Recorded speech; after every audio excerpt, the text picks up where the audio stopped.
이와 다른 진영은 내용과 관련해서는 그때마다 범위를 크게 넓혀 나가곤 한다.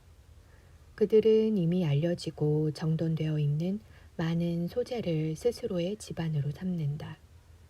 그뿐 아니라 주로 특수하고 진귀한 것을 취급할 경우면 이미 잘 알려져 있는 손쉬운 내용들을 앞세워 마치 정리되지 않은 특수한 사례까지 제대로 터득하고 있다는 듯이 내세우면서 일체의 것이 절대 이념의 휘하에 통합되어 그 이념이 빈틈없이 인식될 때 학문은 더없이 융성하게 뻗어나가는 것으로 생각한다. 그러나 그렇게 확대되어 가는 모습을 자세히 들여다보면 이는 하나의 동일한 이념이 여러모로 변형되면서 학문이 확대되어 가는 것이 아니라 단지 하나의 동일한 이념이 각기 다른 소재의 동일한 방식으로 외부로부터 적용되는 단조롭기 짝이 없는 차이를 나열하는 그 이상의 것이 아니다. 그 자체로는 참으로 이념다운 것이 실은 언제나 애초의 상태에 머물러 있으니 이는 발전이라고는 하지만 동일한 공식이 그대로 반복된 것뿐이다.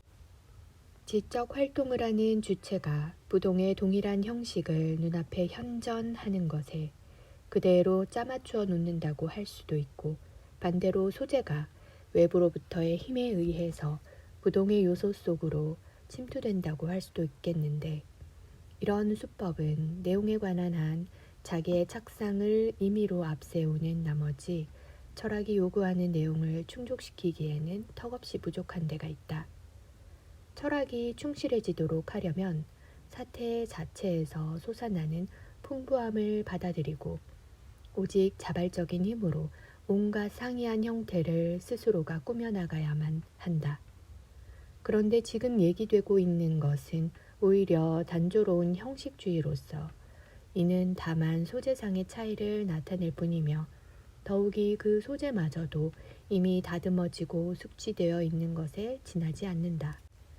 그러나 형식주의는 이러한 단조로움과 추상적인 보편성을 절대적인 것이라고 주장하는 나머지 그런 형식에 만족하지 못하는 이유는 절대적인 입장을 자기 것으로 하여 거기에 굳건히 자리 잡고 있지 못하기 때문이라는 식으로 강변한다.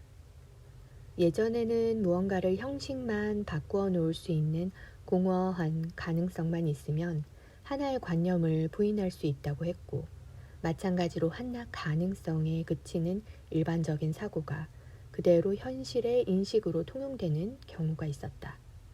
그런데 여기서도 또한 비현실적인 추상 형식을 지닌 보편 이념에 온갖 가치가 부여되면서 내용상의 차이를 말소해버리거나 아니 그보다도 더 발전도 없고 정당성도 확인되지 않은 채 내용상의 차이를 공허한 심연으로 내던지는 것이 사변적인 고찰 양식이라도 되는 듯이 여겨지고 있다.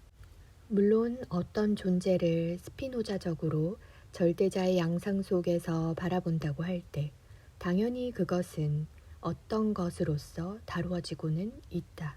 그러나 A는 A의 형식을 띠는 절대 상하에서는 어떤 것인가 라는 등의 물음은 있을 수 없고 일체의 것이 하나가 되어버리고 만다.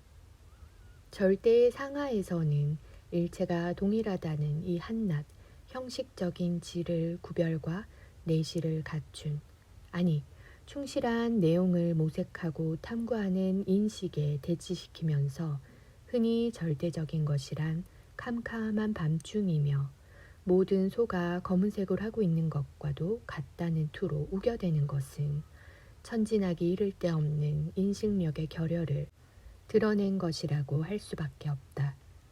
형식주의라는 것은 근대 철학이 성토하고 매도하면서도 이런 가운데 다시 그 한가운데서 재생하게 된 것인데 비록 그의 불충분함이 알려지고 느껴지더라도 이것만으로 형식주의를 학문에서 추방할 수는 없다.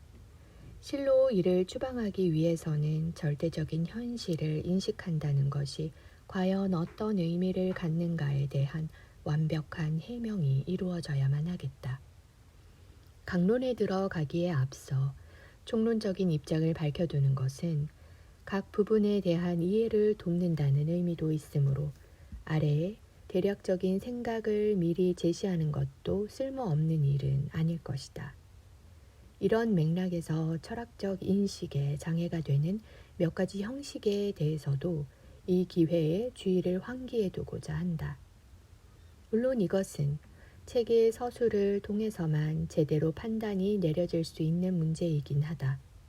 하지만 어쨌든 내가 이해하기로는 모든 철학적 진리의 탐구를 위한 성결 문제는 진리를 실체로서 뿐만 아니라 주체로서도 파악하고 표현해야만 한다는 것이다. 동시에 여기서 지적해둘 것은 실체성이라는 것이 지 그 자체의 보편적이고 직접적인 양식인 것 못지않게 또한 지의 대상이 되는 존재의 직접적인 양식도 함께 내포한다는 것이다. 신을 유일한 실체로서 파악하려는 생각이 확연히 언명되었을 때 당대인들이 무척이나 분노해 마지 않았던 이유는 그러한 규정이 내려지고 나면 자기 의식이 설 땅을 잃고 소멸될 수밖에 없지 않을까 하는 생각을 본능적으로 떠올렸기 때문이다. 그러나 다른 한편으로는 사유를 사유로서 고수하려는 일반론의 경우에도 앞에서와 같은 단순함이 곁들여지면서 사유가 무차별적인 부동의 실체가 되어버리고 말았다. 그리하여 세 번째 입장으로는 사유와 실체의 존재가 통일되어 직접적인 직관이 곧 사유라는 생각이 등장하였다. 이 입장에 관해서도 지금 얘기된 그 지적 직관이라는 것이 나태한 단순함에 빠져들어감으로써 현실 그 자체가 비현실적으로 표현되는지 어떤지 충분한 주의를 기울일 필요가 있다. 생동하는 실체야말로 참으로 주체적인, 다시 말하면 참으로 현실적인 존재이다. 그것은 실체가 자기 자신을 정립하는 운동이며 나아가서는 스스로 자기를 타자화하는 가운데 자기와의 매개를 행하기 때문이다. 실체가 곧 주체라고 하는 것은 바로 이 실체에 순수하고도 단순한 부정성이 작용하면서 바로 이로 인하여 단일한 것이 분열됨을 뜻한다. 그러나 이렇듯 분열되는 데서 오는 대립이 이중화됨으로써 분열된 양자가 서로 아무런 관계도 없이 차이와 대립을 빚는 그런 상태는 부정된다. 이렇게 해서 회복된 동일성, 다시 말하면 밖으로 향하면서 곧 다시 자기 자체 내로 반성, 복귀하는 움직임, 즉 최초에 있던 직접적인 통일과는 다른 이 두 번째 동일성이 바로 진리이다. 진리는 자체적으로 생성되는 것으로서 이는 자기의 종착점을 사전에 목적으로 설정하고 이 지점을 출발점으로 하여 중간의 전개 과정을 거쳐 종착점에 다다를 때라야 비로소 현실적인 것이 되는 환원과 같은 것이다. 그리하여 신의 생명과 신의 인식을 두고 사랑이 자기 자신과의 유희를 버리는 것이라는 투로 표현하는 것까지는 무방하더라도 만약 여기에 진지함과 고통과 인내와 부정의 작업이 결여되어 있다면 사랑의 유희라는 논지는 얄팍하게 치장된 설교에 그치고 말 것이다.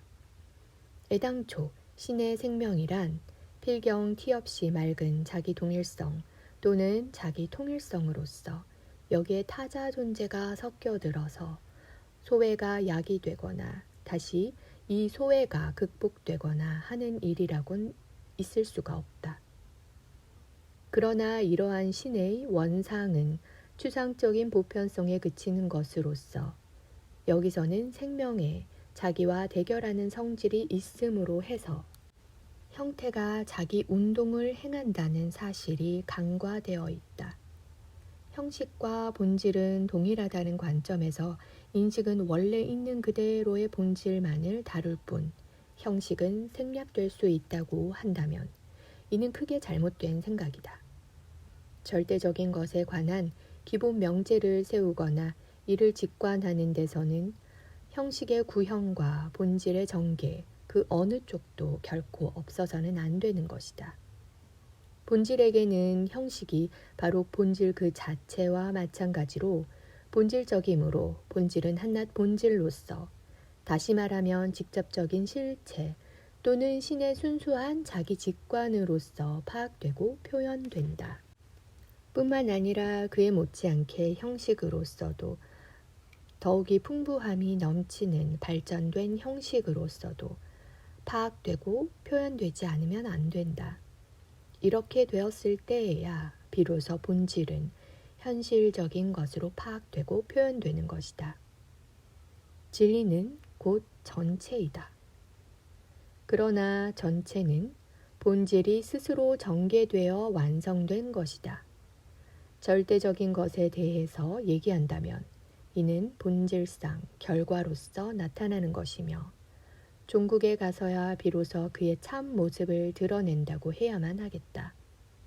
바로 이 표현 속에는 절대적인 것의 본성은 현실적인 주체로서 그 스스로 생성되는 것이라는 사실이 명시되어 있다. 절대적인 것은 본질적으로 결과로서 파악되어야만 한다는 것이 비록 이상하게 들린다 하더라도 조금 더 생각을 기울여 보면 그 헷갈리는 느낌은 곧 해소된다. 즉 애초에 곧바로 내세워지는 원리나 절대적인 것이란 일반적인 것에 지나지 않는다. 내가 모든 동물이라고 얘기할 때 이 말이 곧 동물학의 개념으로 통용될 수 없는 것과 마찬가지로 신, 절대적인 것, 영원한 것 등등의 낱말이 실제로 거기에 함축되어 있는 것을 나타내고 있지 않은 것은 틀림없으니, 이런 낱말이 실제로 나타내는 것은 우리 머릿속에 직접 떠오른 것에 지나지 않는다. 그런 낱말로만 그치지 않는 이상의 것은 문자의 형식으로 나타내야만 하는데, 그러기 위해서는 일단 말로써 타자화된 것이 다시금 되돌아오는 매개작용이 따라야만 한다. 그런데 이 점이야말로 사람들이 깊이 헤매지 않는 것인데, 그 이유는 매개라는 것은 절대적이지도 않고 또 절대적인 것에는 전혀 있지도 않다는 그 이상의 것을 주장하려 한다면 결국 절대적 인식은 단념할 수밖에 없는 것이 아닌가 생각되었기 때문이다. 그러나 사실 이러한 기피증은 매개와 절대적 인식이 어떤 것인지 제대로 모르는 데서 비롯된 소치다. 매개란 자기 동일적인 것이 스스로 운동하는 것이며, 자기와 맞서 있는 자아가 이를 자각하는 가운데 자체 내로 복귀하는 순수한 부정성으로서 이 운동을 순수하게 추상화해 본다면 이는 단순한 생성의 운동이다. 여기서는 자아 또는 생성 일반이 매개라고 불리는데, 이는 그 단순함으로 인하여 직접 있는 그대로의 것이 생성되면서 동시에 그 자체가 직접적으로 있다는 것이다. 따라서 만약 진리에는 반성이 필요하지 않다면서 반성을 절대적인 것의 적극적인 요소로 파악하려 하지 않는다면 이는 이성이라는 것을 오해한 데서 비롯된 것으로 볼 수밖에 없다.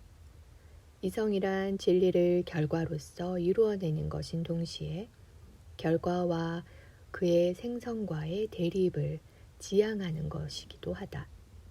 왜냐하면 여기서 말하는 생성이란 단순하며 따라서 결과에서 단순히 나타나는 진리의 형태와 결코 별개의 것이 아니기 때문이다.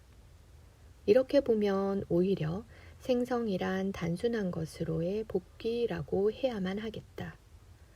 태아도 물론 본래의 의미에서는 인간이지만 아직 스스로가 인간이라는 것을 자각하고 있지는 않다. 이성을 갖추고 나서야 비로소 그는 자기가 인간이라는 것을 자각하는데, 이때 그는 마땅히 있어야 할 제자리를 차지하게 된 것이다. 여기서 이성은 현실성을 띈다. 그러나 결과로서 있는 것은 직접적인 단순한 존재이다. 자유를 자각한 인간은 자기에 안주하여 이전의 자기를 어딘가에 방치해 놓은 채 그와 대립하는 것이 아니라 이전의 자기와 화해해 있는 것이다. 이상 얘기된 바로서 이성은 또한 한목적적인 행위라고 할 수도 있다. 자연과 사유 모두를 오해한 나머지 사유보다 자연이 우월하다는 생각에서 먼저 자연의 외적 한목적성을 배제하려는 입장을 취한 탓에 목적이라는 형식이 아예 불신당하기에 이르렀다.